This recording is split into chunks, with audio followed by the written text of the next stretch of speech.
పరాయివాడు పైకి ఎదిగితే పరిచయం కోసం ఎగబడతారు. అదే పరిచయం ఉన్నవాడు పైకి ఎదిగితే తట్టుకోలేరు. మీరు చేసిన పూజలకు ప్రతిఫలాన్నిచ్చే భగవంతుడు మీరు చేసిన పాపాలకు కూడా ఖచ్చితంగా ప్రతిఫలాన్ని ఇచ్చే తీరుతాడు. నువ్వంటే ఏంటో నిరూపించుకునేంత వరకు ఈ ఇంట్లో వాళ్ళకే కాదు ప్రపంచానికి కూడా లోకువే. అడగకుండానే చెప్పడం అవివేకం. అడిగితే తెలిసి కూడా చెప్పకపోవడం అహంకారం. మీరు చెప్పేది నిజమే అయినా ఎదుటి మనిషి వినటానికి ఇష్టపడనప్పుడు చెప్పకపోవడమే మంచిది. అడవిలో పరిస్థితులు ఎలా ఉన్నప్పటికీ సింహం మాత్రం గడ్డి మేయదు. కష్టపడి బ్రతికేవాడు జీవితంలో ఎప్పుడూ తలదించుకోవాల్సిన అవసరం ఉండదు. మీరు కొన్ని చోట్ల తగ్గి చూడండి, మీ ప్రాధాన్యత పెరుగుతుంది. అలా అని అన్ని చోట్ల తగ్గకండి, మీ విలువ కూడా తగ్గిపోతుంది. చెడు అలవాట్లకు బానిసయ్యావంటే నీ చావును నువ్వు వెంట పెట్టుకొని తిరుగుతున్నట్లే. ఎండు కర్రల్లో చేరిన పచ్చి కర్ర కూడా మంటల్లో మాడక తప్పదు. అలాగే చెడ్డవాడితో తిరిగిన మంచివాడు కూడా చెడిపోక తప్పదు. ఎదుటివారి తప్పుల నుండి పాఠాలను నేర్చుకోండి. ఎందుకంటే అన్నిటినీ మీ సొంత అనుభవాలతో నేర్చుకోవాలంటే మీకు ఈ జీవితకాలం సరిపోదు. అడగకుండానే నువ్వు ఇచ్చే సలహా అన్నిటికంటే అతి చులకనైనది. మనం నమ్మితే ప్రతి అబద్ధం కూడా నిజంలానే అనిపిస్తుంది. నమ్మకపోతే నిజం కూడా అబద్ధంలాగే అనిపిస్తుంది. మనం జ్ఞానాన్ని సంపాదించక్కర్లేదు, మనకున్న అజ్ఞానాన్ని విడిచిపెడితే చాలు. మనకున్న ఆత్మగౌరవాన్ని చంపుకొని బతకడం అన్నిటికంటే హీనమైనది. నీకు ఉన్నదానితో సరిపెట్టుకుంటే ప్రతి చోట స్వర్గమే. నీకు లేని దాని కోసం ఆరాటపడుతూ వేసే ప్రతి అడుగు నరకమే.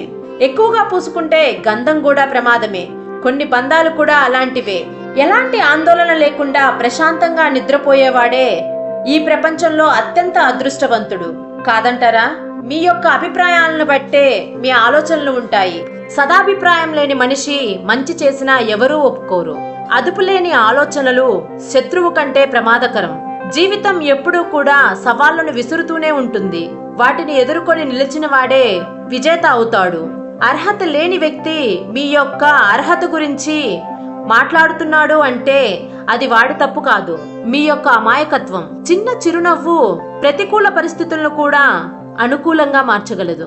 ప్రేమ అనేది బాధ్యతలు లేనప్పుడు చాలా అందంగా ఉంటుంది. ప్రేమకి బాధ్యతలు తోడైతే ఆ ప్రేమ కూడా భారం అయిపోతుంది. మనం రోజుకొక రకంగా వేషధారణ మార్చవచ్చు, కానీ రోజుకొక రకంగా మన మనసు మాత్రం మారకూడదు. నువ్వు ఉపవాసం చేస్తూ భోజనాన్ని ధ్యానించడం కన్నా భోజనం చేసి భగవంతుడిని ధ్యానించడం మంచిది. బయటికి కనిపించే రూపాన్ని చూసి ఎవరిని అంచనా వేయకు.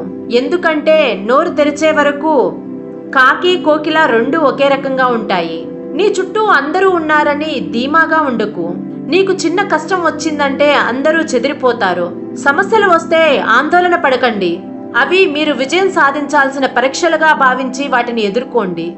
మిమ్మల్ని రెచ్చగొట్టే వారికి అలాగే మీకు చిచ్చు పెట్టే వారికి ఎంత దూరంగా ఉంటే మీ జీవితానికి అంత మంచిది. నీ మౌనాన్ని అవసరాన్ని బట్టే వాడాలి, కానీ ఎప్పుడూ మౌనంగా ఉంటే ఈ సమాజం నిన్ను వెక్కిరిస్తుంది. నీకు ఏదైనా సరే మంచిది కాదు అని తెలిస్తే చెయ్యడం ఆపేసేయి. నిజం కాదని తెలిస్తే చెప్పడం ఆపేయి. ధైర్యం అంటే భయం వేయకపోవడం కాదు, భయం వేసినా కూడా ముందుకు సాగిపోవటం. మీకు హద్దుకు మించిన ఆశలు ఉన్నట్లయితే శక్తికి మించిన కష్టం కూడా పడాల్సి ఉంటుంది. మసకబారిన కంటికి అన్నీ మసకగానే కనిపిస్తాయి. అలాగే తుప్పు పట్టిన మనసు గల వారికి అన్నీ తప్పు తప్పుగానే కనిపిస్తాయి. ఎదుటివారి అర్థం పర్థం లేని మాటలకు ఎప్పుడైతే నువ్వు స్పందిస్తావో అప్పుడే సగం మనశ్శాంతిని కోల్పోతావు. స్వార్థపరుడంటే ఎవరో కాదు, నిన్ను అవసరానికి వాడుకొని అవసరం తీరిపోయాక వదిలేసేవాడే. నీకు అవసరం అవకాశం ఈ రెండూ లేనప్పుడు ఎలా అయితే ఉన్నావో అవసరం అవకాశం వచ్చినప్పుడు కూడా అలానే ఉండు. అలా ఉండటమే నిజమైన వ్యక్తిత్వం. ఈ సమాజంలో మనుషుల గురించి తెలుసుకోవాలంటే ధనం లేకుండా బ్రతికి చూడు. అన్ని సంబంధాలు వాటంతట అవే బయటపడతాయి. నువ్వు బాధల్లో ఉన్నప్పుడు నవ్వితే బాధ్యత లేదు అంటారు. అలా అని ఏడిస్తే బ్రతకడం తెలియదు అంటారు. రాత్రి అయితేనే నక్షత్రాలు కనపడతాయి. అలాగే కష్టాలు వస్తేనే సత్యాలు తెలుస్తాయి. మనకి నచ్చినవి ఎన్నో ఉన్నా లేని దాని గురించి బాధపడటమే జీవితం. చల్లని నీటి రుచి తెలియాలంటే విపరీతమైన దాహం వేయాల్సిందే. గెలుపు యొక్క గొప్పతనం తెలియాలి అంటే ఓటమి దెబ్బలు తగలాల్సిందే. మాట జారిన తర్వాత క్షమాపణ కోరడం కంటే మాట అనే ముందే ఆలోచన చేయడం మంచి లక్షణం. ఒకరికి మాట ఇవ్వటానికి తొందరపడకండి. ఇచ్చిన మాటను నెరవేర్చుకోవటానికి వెనకాడకండి.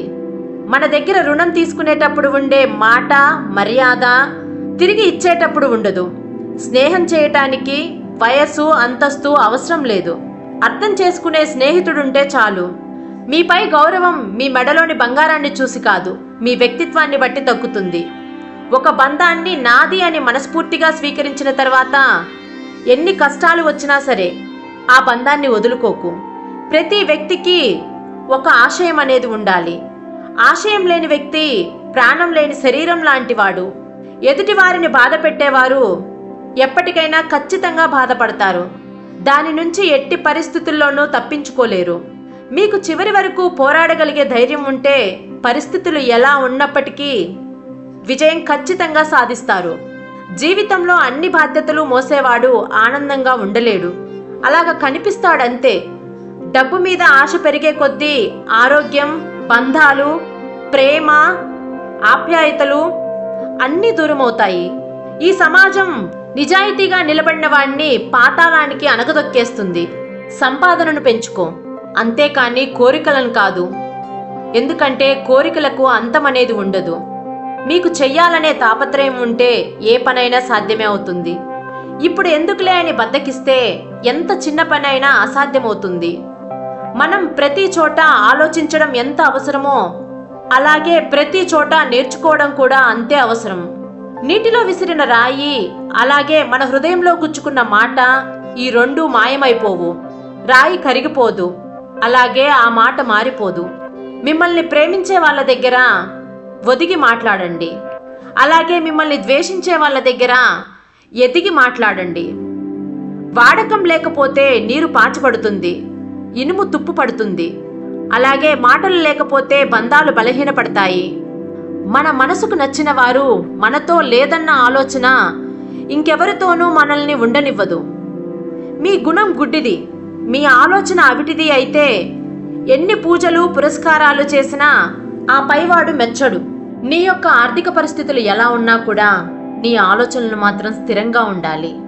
నీతి నిజాయితీ ఉన్నవాళ్ళు ఎప్పుడూ ఒకేలా మాట్లాడతారు. అదే నీతి నిజాయితీ లేని వాళ్ళు నువ్వు ఎదురుగా ఉన్నప్పుడు ఒకలాగా, లేనప్పుడు మరోలాగా మాట్లాడతారు. ఏ బంధంలో అయినా ఉండకూడనిది నిర్లక్ష్యం, ఉండాల్సింది నమ్మకం. మనుషులు 4 రకాలుగా ఉంటారు. కింద పడేసేవారు, పడాలని కోరుకునేవారు, పడితే చూసేవారు, 4వది పడితే సహాయం చేసేవారు. మనసు నిండా స్వచ్ఛమైన ప్రేమ ఉన్నవాడికి గుండె నిండా బాధ, నిద్రలేని రాత్రులు ఖచ్చితంగా ఉంటాయి. ఇన్ని మంచి సూక్తులు విన్నారు కదా. వీటన్నిటిలో మీ మనసుకు దగ్గరగా అనిపించింది కామెంట్ చేయండి. ఇలాంటి మరిన్ని వీడియోల కోసం సబ్స్క్రైబ్ చేసుకోండి. ఈ వీడియో కనుక మీకు నచ్చితే లైక్ చేయండి.